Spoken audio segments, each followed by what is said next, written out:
यहाँ एक ऐसी कॉन्स्टिट्यूशन सिचुएशन बनी जहाँ डीपीएसपी और फंडामेंटल राइट्स दोनों एक दूसरे से टकराने लगे, दोनों एक दूसरे के बीच टकराव हुआ।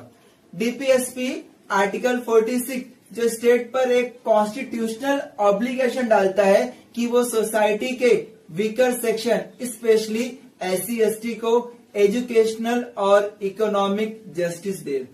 लेकिन दूसरी तरफ आर्टिकल 29(2) कहता है कि किसी भी नागरिकों को जाति, धर्म या भाषा के आधार पर उसे शिक्षा से वंचित नहीं किया जा सकता।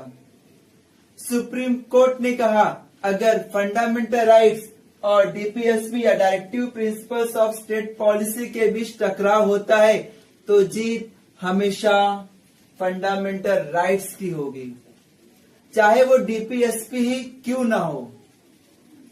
सुप्रीम कोर्ट के इस जजमेंट के तुरंत बाद पूरे देश में प्रोटेस्ट होने लगी।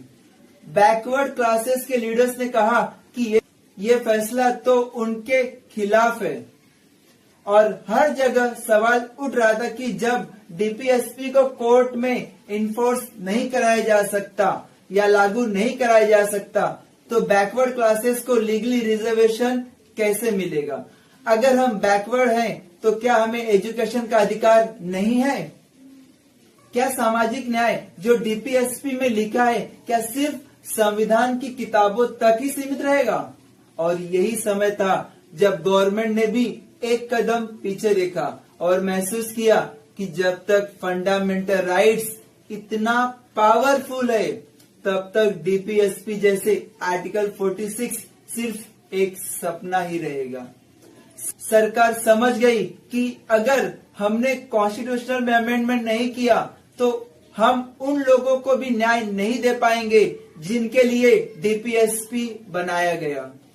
और तभी इंडियन कॉन्स्टिट्यूशन की पहली सबसे जबरदस्त अमेंडमेंट 1951 में हुई, जिसमें ऐड किया गया आर्टिकल 15(4).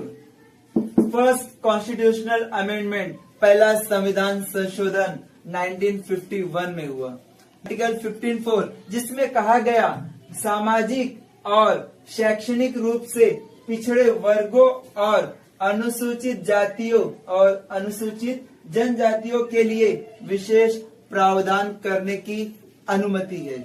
आसान शब्दों में स्टेट स्पेशल प्रोविजन बना सकती है सोशली और एजुकेशनल बैकवर्ड क्लासेस के लिए।